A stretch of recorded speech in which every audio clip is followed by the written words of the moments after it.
and we 4.5 hours on the train, and that's taking the bullet train as well, or the Shinkansen, sorry, they're renaming it back to its original Japanese name.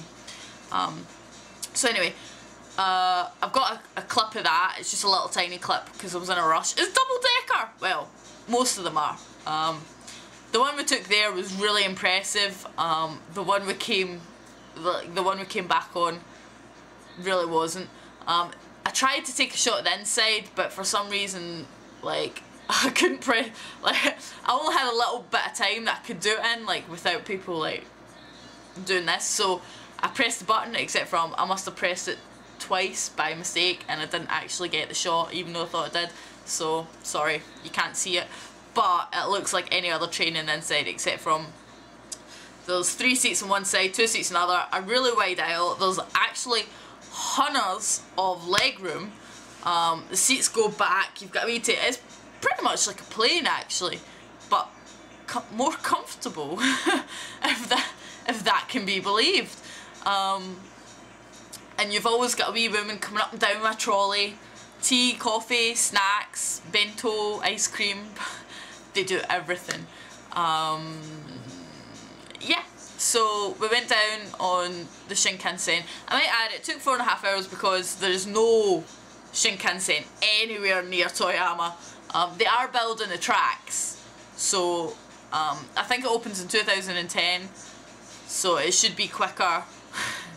It should be quicker to get to Tokyo from 2010 onwards, but I don't know how quicker. So basically we have to, like, Toyama's here and Tokyo's like here, then I have to get the train across here because there's a big mountain range here, get a train here and then train down to get there, which is why it takes 4.5 hours.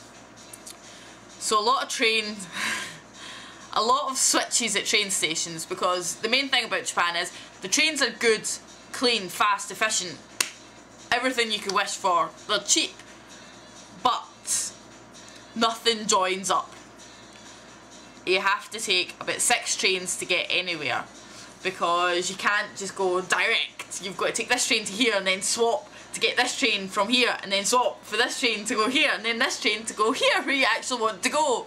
I don't know why it's like that. I mean, obviously they've built houses and temples and stuff like that, and then they've had to build the trains like around it. But it's really ridiculous the amount of changes that you have to make. Like, really ridiculous. There is English on the signs, and when I say English I mean Romaji, but you know, it helps if you can't read kanji, which most people can't. And it is colour coded like every other major train system in the world, but they seem to leave some of it out just when the occasion strikes.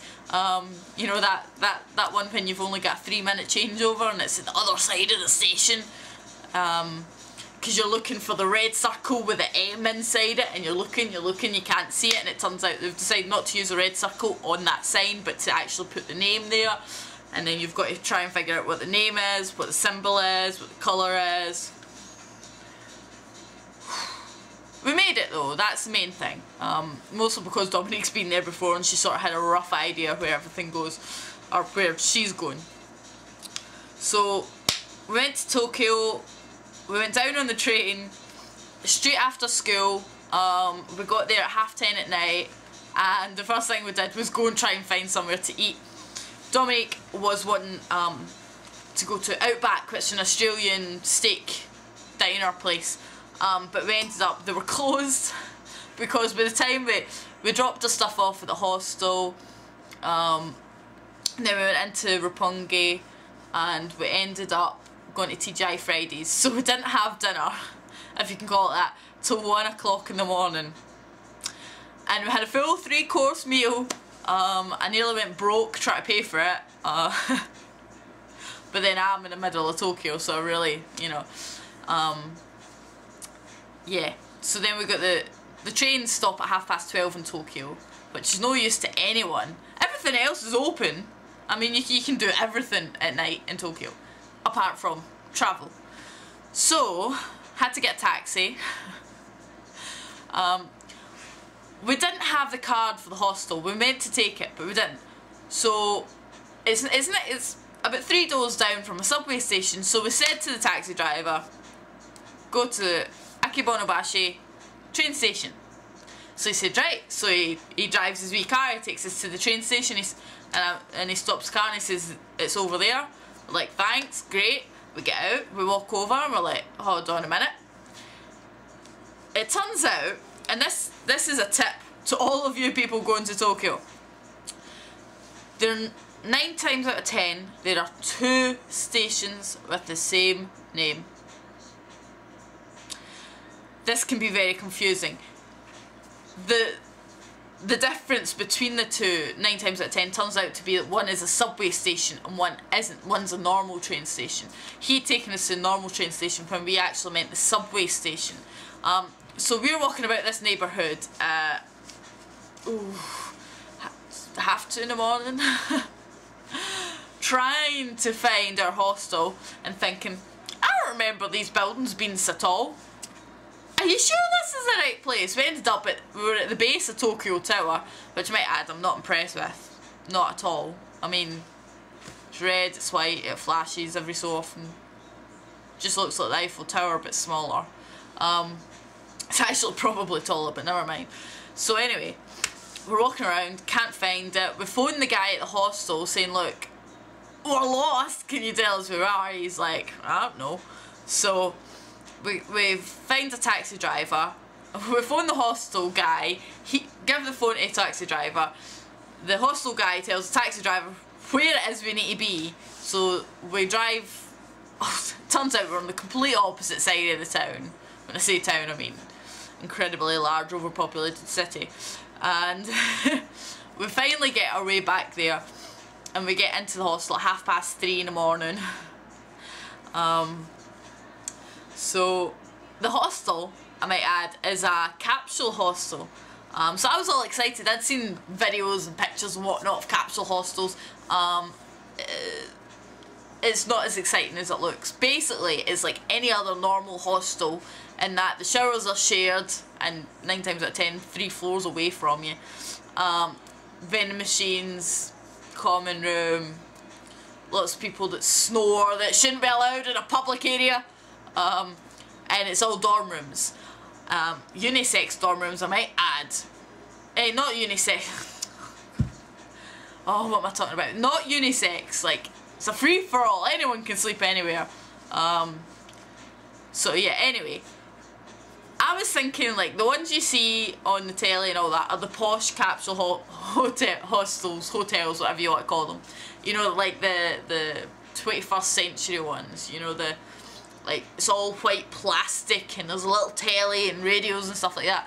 I was in an old style one, which is basically, it's bunk beds, but somebody's put a bit of MDF like between you and the next bed and you and the next bed, and you've got a bit of wood at the top here, a bit of wood to the side, a bit of wood at the bottom, and the one entrance is covered with a wee curtain. It's not so great if you're claustrophobic, but you actually do get a little bit of privacy. A little bit, I might add, because obviously it's a curtain at one end and the walls are thin wood, so you can hear everything through them. But you get a little bit of privacy, so it's not that bad. And it feels more private than like a normal hostel dorm room, where you feel overexposed because people can see you in your bed. Anyway, so Saturday we got up and we decided to go to Disney Sea. Simply on the basis that me and Dominic have both been to Disneyland and we know the main rides, you know, Space Mountain, Thunder Mountain, Splash Mountain, all the mountains. So we went to Disney Sea, which is about an hour away by bus. Well, it's about an hour away by train as well, from main Tokyo, Maine being the centre. And there's a lot of water, as you would expect with Disney Sea. It's no so cheap to get in. It's 5,980 yen, which for you Americans is $59.80, and for us British people it's maybe 35, 40-ish. I don't know. The exchange rate's going up and down that much, I just can't keep track. Anyway, I don't know whether it's because I'm older now, you know, from the last time I went to Disney,